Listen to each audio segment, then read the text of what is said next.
저는 오늘날 시간에 창세기 1장에서부터 6장에 이르는 대략을 소개하면서 복음의 계보와 또 하나님께서 어떤 사람을 그 중에서 택하시고 은혜 베푸시는가 쓰시는가 이런 부분에 대해서 말씀을 드리려고 합니다. 창세기는 처음에 하나님의 천지 창조가 나오고 사단의 회방이 나옵니다. 아담과 하와가 사단과 한 통 속이 되어서 하나님의 사랑과 은혜를 배반합니다. 여러분, 하나님을 배반했다. 우리는 포괄적으로 그렇게 표현을 할 수 있지만 하나님의 은혜와 사랑과 믿음을 배반한 겁니다. 세상에서 가장 속 뒤집어지는 일은 사랑을 배반합니다. 그래서 죽고 못 살던 그런 사랑하는 사람이 누군가 배반하면 죽이든지 자기가 죽으려고 하든지 힘을 더 크게 느끼는 겁니다. 하나님께서 우리에게 은혜를 베푸시고 사랑을 베푸십니다. 그리고 그 하나님을 믿도록 우리에게 요구하십니다. 그런데 인간은 자기 자신이 하나님이 되려 오늘날도 우리가 성공한다든가 출세한다든가 이 로마의 강자의 철학이라든가 니체의 초인의 철학 같은 것은 자기가 하나님이 되려고 하는 의지의 표현입니다.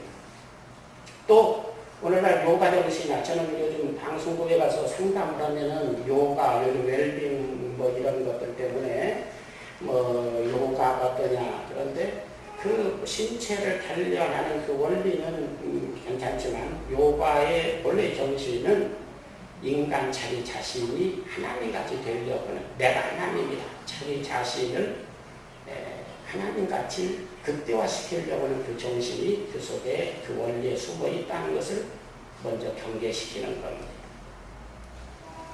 어쨌든 간에 자기가 하나님이 되려고 하다가 하나님의 사랑과 축복의 에덴 동산에서 추방을 당하게 됩니다. 그 다음에 쫓겨난 아담 하와의 가정에서 아이가 태어나는데 자손이 태어나는데 가인과 아벨이 태어납니다. 가인은 그 직업이 농사꾼입니다. 그런데 히브리어에서 그 뜻은 스스로 창칼을 만들어서 휘두르는 사람. 또 좀 의미를 부여해서 의역한다면 소유를 더 가지려고 이웃의 것을 뺏는 사람 또는 욕심쟁이 이런 뜻으로 가인이라는 뜻을 번역할 수 있습니다. 아벨의 이름의 뜻은 히브리어로 한숨, 허무라는 뜻입니다. 여러분 한번 생각해 보십시오. 칼을 만들고 창을 만들고 내가 누구 것을 죽이고 빼어서 가지고 내가 더 많이 가지려고 하는 사람은 큰 꿈을 가진 사람이고 한숨과 허물을 가지고 있는 사람은 어떻게 보면 패배주의적인 사고방식을 가진 사람같이 느껴집니다. 이게 창세기 첫 번째 나오는 인간이 만들어낸 후손 두 갈래의 표현입니다.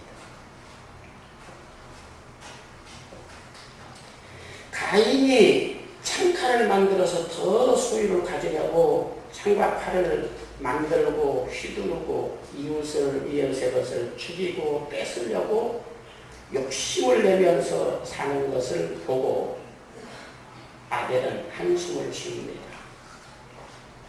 아무리 가져도 인생은 시간이 지나면 늙습니다. 그 다음에 병들고 그 다음에 죽습니다. 아무리 별스럽게 받은 거라도 빈손으로 왔다가 빈손으로 갑니다.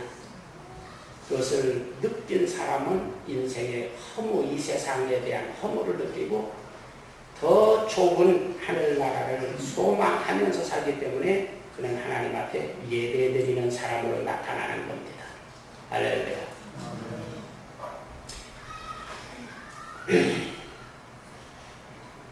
그 다음에 창세기 4장 25절에 가서 보면 아벨이 죽은 다음에 하나님께서 아벨 대신에 셋을 주셨는데 셋이라는 말은 대신이라는 말입니다. 야구 보면 대타자가 나오는데 셋은 대타자라는 뜻입니다. 아벨을 대신해서 하나님을 섬기고 세상에 대해서 한숨을 쉬면서 세상이 어떤 것인가를 주변 사람들에게 이야기하고 하나님을 예배하는 사람, 그 아벨을 대신해서 이 세상에 보낸 사람이 셋이다. 그 다음에 이제 창세기 6장으로 본문으로 넘어가서 보면 가인의 자손들을 땅에서 번성하는 사람 이렇게 표현합니다. 그러니까 사람이 땅에서 번성하기를 시작할 때 이 말은 히브리어에서 파네 아다마라고 하는 용어를 썼습니다. 아다마 뭐 이런 그 파네 아다마라는 말은 땅과 완전히 하나 되어 또는 땅에 완전히 흡수되어서 땅인지 사람인지 구별할 수 없게 된 사람들이 번성하기를 시작했다. 그런 뜻입니다. 그러니까 여기에서 땅에 사는데 땅하고 완전히 하나 되어가지고 이게 땅인지 사람인지 구분할 수 없을 만큼 땅과 하나 된 그런 사람들이 땅에서 번성하고 아주 힘을 갖기를 시작했다. 다시 말하면 땅에 속하고 육에 속한 사람들이 번성하기를 시작한 겁니다. 11절에 보면 창세기 6장 11절에 보면 이들의 특징은 폐괴와 강포라고 했습니다. 이 강포라고 하는 말은 하마스, 요즘 그 중동의 테러 집단 중에 이름이 하마스라고 하는 그 집단이 있는데 이 하마스라는 말은 산채로 잡아먹는다 이런 의미를 가진 말입니다. 저는 전도사 때 목사님들 그 교역자들 여행을 갔다가 처음 세발 낙지를 먹어봤어요. 세발 낙지. 그전에는 못 먹었어요. 저 지금 거지 식인종인가 저런 걸 어떻게 먹고 저런데요. 그때 어디 삼천포 어디 저쪽 그 남해 어디고 목사님들이 나들이 갔었는데 횟집에 가서 시켰는데요. 저걸 옆에 분들이 막 너나 없이 잘 먹는데 나 한번 저거 먹어볼까. 근데 저걸 어떻게 먹나. 그래가지고 막 턱턱 들어붙잖아요. 그래서 참기름에다가 참기름을 같이 넣어요. 뒤집어서 그 다음에 상추에다 싸가지고 그걸 먹었는데 입에서 막 여기저기 들어붙더라고요. 또 이게 처음 먹으니까 목사님들 겁을 줍니다. 처음 먹으면 목구멍에 들어붙어가지고 죽는 수도 있다. 그러니까 뭐 먹다가 이거 목구멍에 들어붙어가지고 죽으면 어떻게 하나 겁이 나가지고 아주 조심스럽게 세발낙지를 산채로 먹어본 적이 있어요. 말하자면 여기 하마스라고 하는 말, 강포라는 말은 뭐 세발낙지를 산채로 먹는 건 그런 대로 괜찮은데 사람을 산채로 잡아먹는다. 무지막지하게 창칼을 휘둘르고 자기 힘을 과시하면서 이웃의 것을 짓밟고 빼앗아서 강자가 되는 이런 정신을 가진 사람, 이게 그 시대의 하나님의 아들들이라고 표현된 네피림의 특징이었던 겁니다.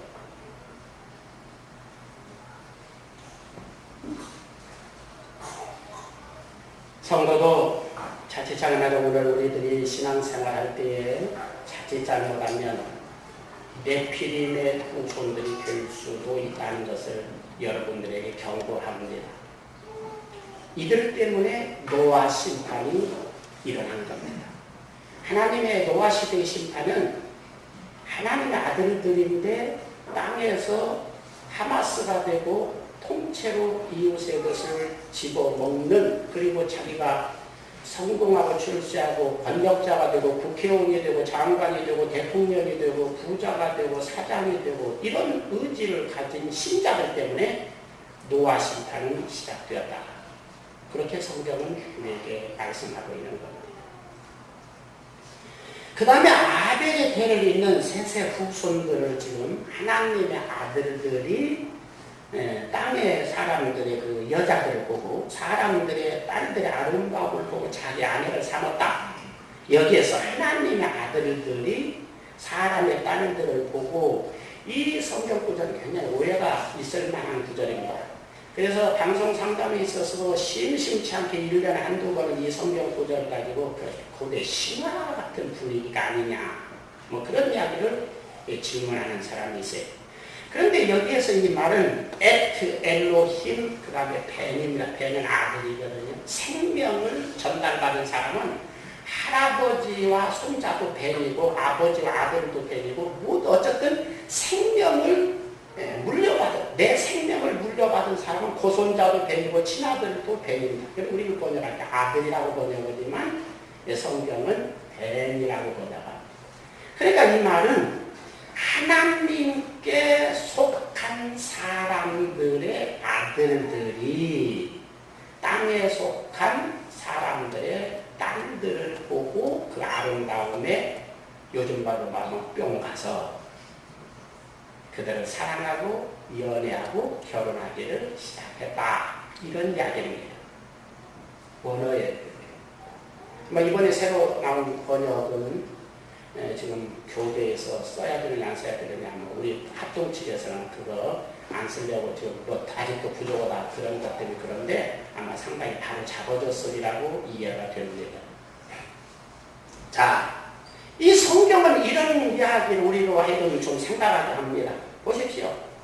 땅에 속해서 땅에서 선거하고 출세하고 국회의원 되고 검판사 되고 큰 재벌이 되고 그 다음에 막 그냥 권력자가 된 사람들의 딸들 그러니까 뭐 그냥 얼마나 좋은 옷을 입고 아주 좋은 화장품을 쓰고 이야 어디 아주 단장을 하고 길거리 뭐 디스코테에서 잼을 치고 막 놀고 그런 걸 보니까 오직 하나님만을 믿고 섬기고 믿음 생활을 하던 신자의 아들들이 가만히 보니까 얼마나 너무나 멋있는지 얼마나 멋있는지 모르겠어요. 자기 하나님을 믿는 성도들은 교회에서 보니까 그냥 우중충하고 그냥 아이고 왜 그런지 모르겠어. 화장도 안 하고 말이지 애교도 없고 그런데 이 세상 그 여자들을 보니까 얼마나 그냥 발랄하고 화장도 하고 예쁘고 그냥 뿅 가가지고 그냥 줄줄 따라다니면서 그냥 아주 어떻게 하면 꼬시고 막 그래가지고 한 명, 두 명씩 그들하고 결혼하기를 시작했다는 거예요. 결혼을 해서 이제 그 아름다운 여인을 얻었는데 예를 들자면 검판사 집에 딸을 꼬셔가지고 결혼을 했는데 믿음 좋아가지고 그냥 멋진 하나님 앞에 기도하고 하나님만 섬기고 믿느라고 변변한 직장도 없고 그냥 어디 노가대판에 가서 막일이나 하는 청년이 그런 여자하고 결혼을 했어요. 그러면 그 집에 가서 그 딸 집에 가면은 그 친정집에서 사람 대접을 하겠냐 이거예요. 그 사위로 사람 대접을 하고 그 딸이 친정집에 가면 그 딸이 사람 대접을 받겠느냐 이거. 그래가지고 이 하나님의 아들들하고 결혼한 이 딸 친정집에 한 번씩 갔다 오면 속이 뒤집어져가지고 와가지고 일을 안 당깁니다.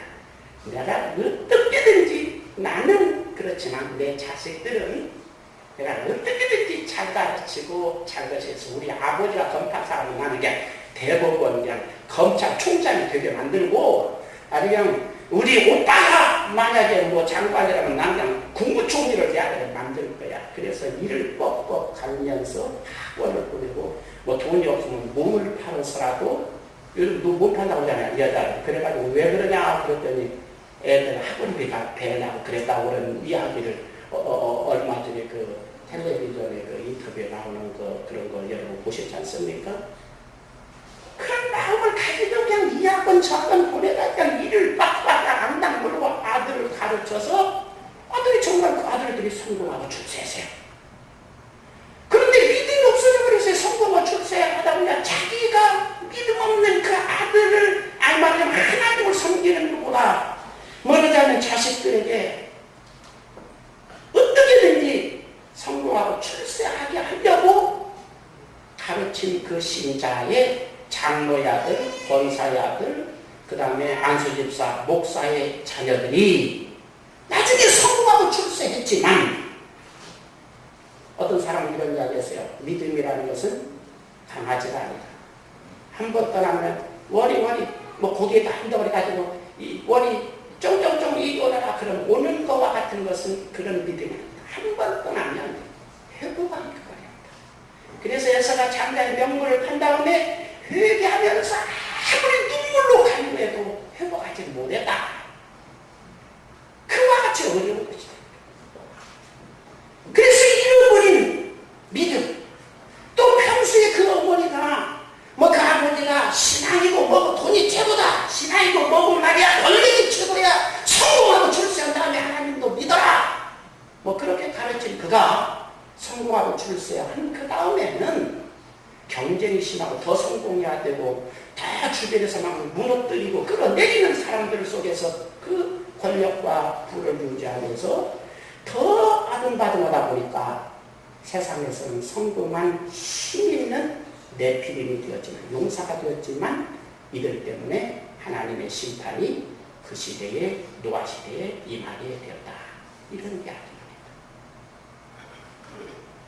네피림이라고 하는 말은 용사, 전사라고 하는 뜻입니다. 구체적으로 말하면 싸우면 반드시 수단과 방법을 가리지 않고 이겨야 된다고 생각하고 사는 사람이에요. 안 싸우면 안 싸웠지 어쨌든 옹수를 쓰든지 암수를 쓰든지 뭐 그냥 독약을 먹여서든지 어쨌든 이기고 봐야 뭐 찻대기 하는 정신이 그렇고 그러지 않겠습니까? 요즘 이 전사를 이해하기 위해서는 영화 보면 터미네이터 또는 남보 그 다음에 뭐 솔저라는 뭐 영화가 있더라고요. 뭐 이런 것을 보면 그 전사가 어떤 사람인가, 어떤 정신을 가진 사람인가, 어떤 능력을 가진 사람인가를 잘 이해할 수 있어요. 사람을 죽이는 전문가요, 어떤 목적을 이루기 위해서는 전문적으로 싸우는 그런 사건을 지금 일으키는 겁니다. 이게 네피림입니다. 그 다음에 또 네피림이라는 말은 벌목꾼, 사냥꾼이라고 하는 의미를 가져요.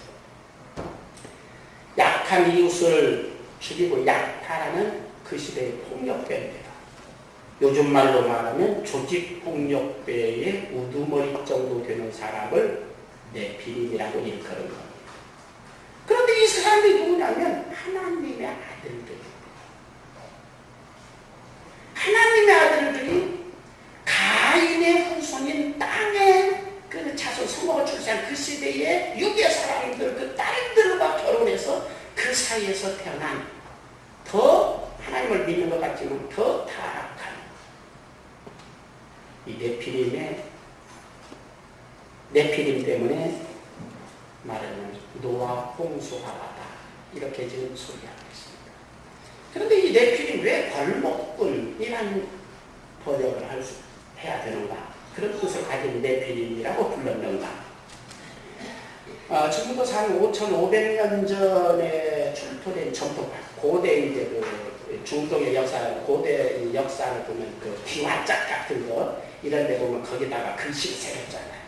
지금 우리나라도 그 고려가 지금 중국에 속한 뭐 이제 그냥 우리나라나 그것 때문에 지금 역사부터 분쟁이 지금 조짐이 일어나고 있는데 거기 이제 뭐 점토판이라든가 기와장이라든가 세계들이라는 문구를 굉장히 역사학자들은 연구하지 않습니까?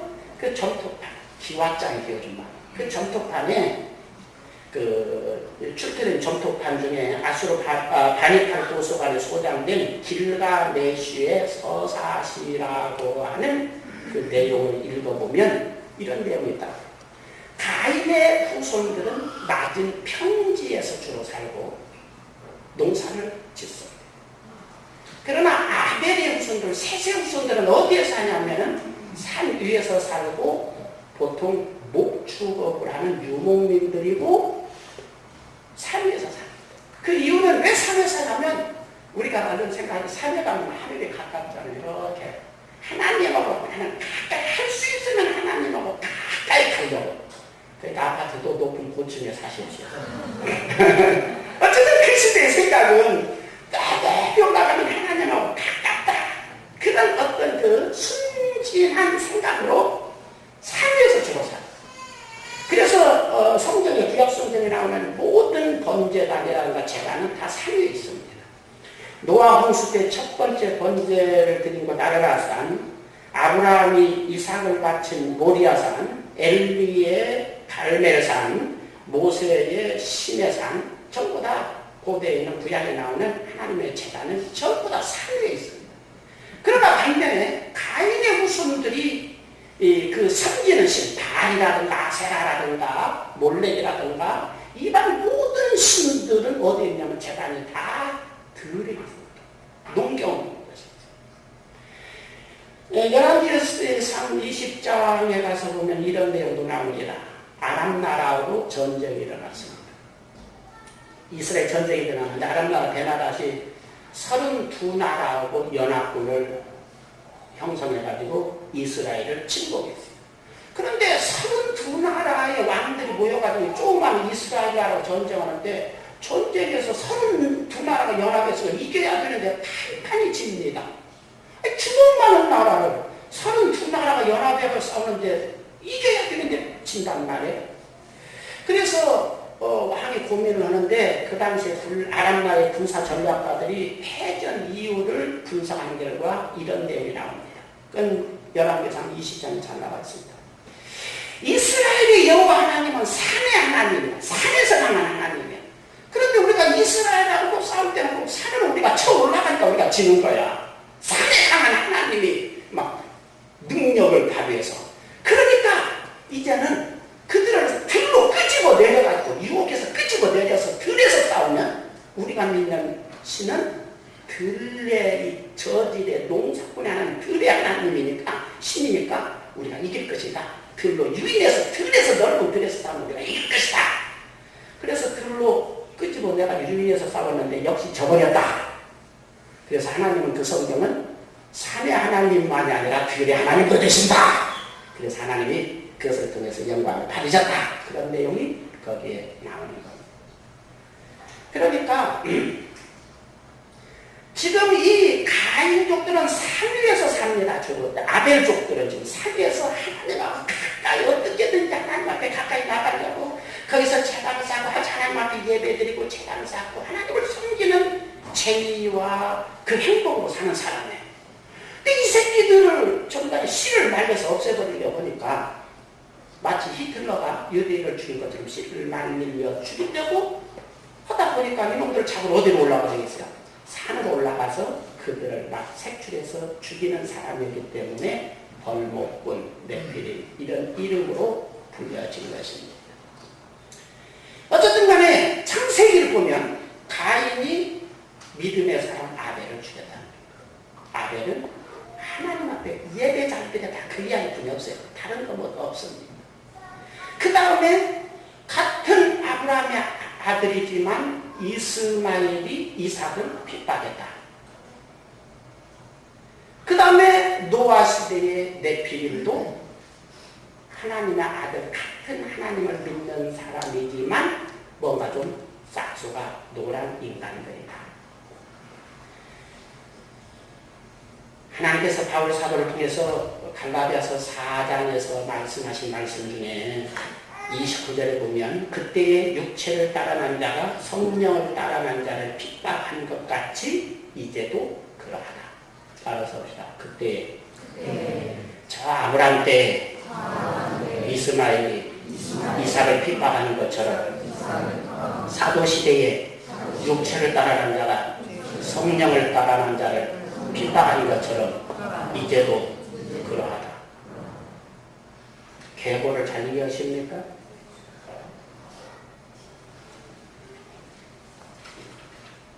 노아 시대에 네피림을 다시 정복합니다. 자기들은 하나님의 자녀라고 해요. 하나님 아들, 난 하나님 잘 믿는다고 합니다. 네피림. 그러나 그들은 하나님께서 보실 때 육체를 따라난 자고 하나님을 믿는다고 예배도 드리고 기도도 하고 헌금도 하고 굉장히 충성한 것 같지만 이 자식들 때문에 하나님께서 세상을 심판할 수밖에 없었다. 그런 내용이 창세기 6장의 노아 홍수 사건입니다. 자, 창세기 6장 8절 한번 읽습니다. 다 같이 한번 읽습니다. 눈이 슬슬 감기는 사람도 눈이 뜨고 한번 다 같이 읽습니다. 다 같이 읽습니다. 8절. 그러나 노아는 여호와께 은혜를 입었더라. 할렐루야. 그 다음에 노아 9절에 보면 노아는 당시의 그 시대의 의인이었다. 하나뿐인 의인이었다. 이렇게 말씀합니다. 그러니까 노아는 하나님께 은혜 받은 사람이고 노아는 그 시대의 의인이었다. 이렇게 말합니다. 성경 좀 잘 이해할 필요가 있어요. 여기서 노아가 의인이라는 말이 무슨 뜻이냐를 잘 이해를 해야 됩니다. 원어 성경은 이렇게 번역할 수 있어요.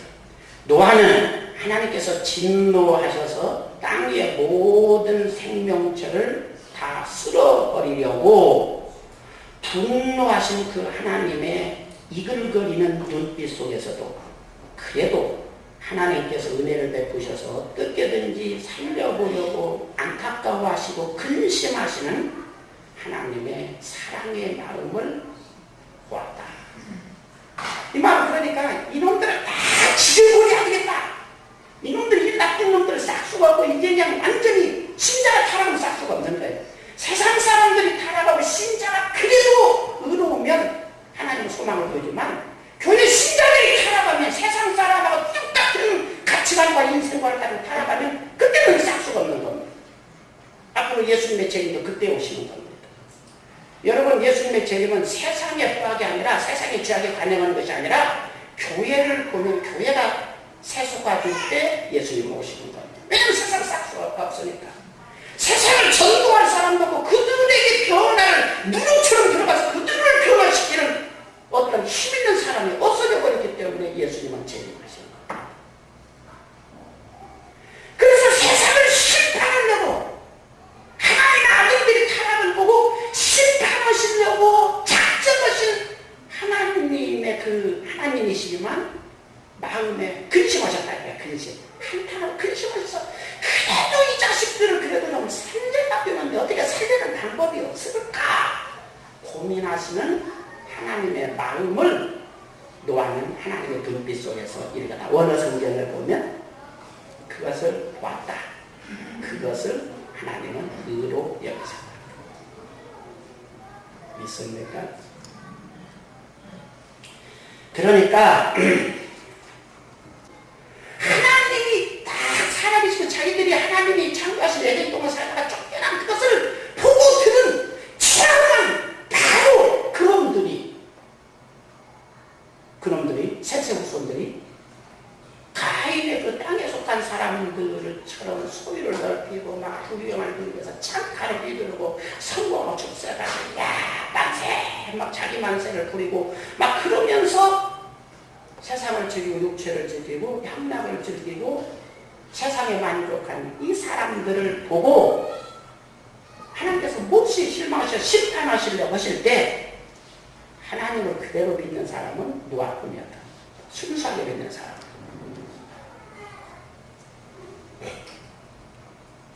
의인이라고 하는 것은 우리나라는 하나님의 마음을 아는 사람이라는 겁니다. 노아 홍수에서 하나님의 마음.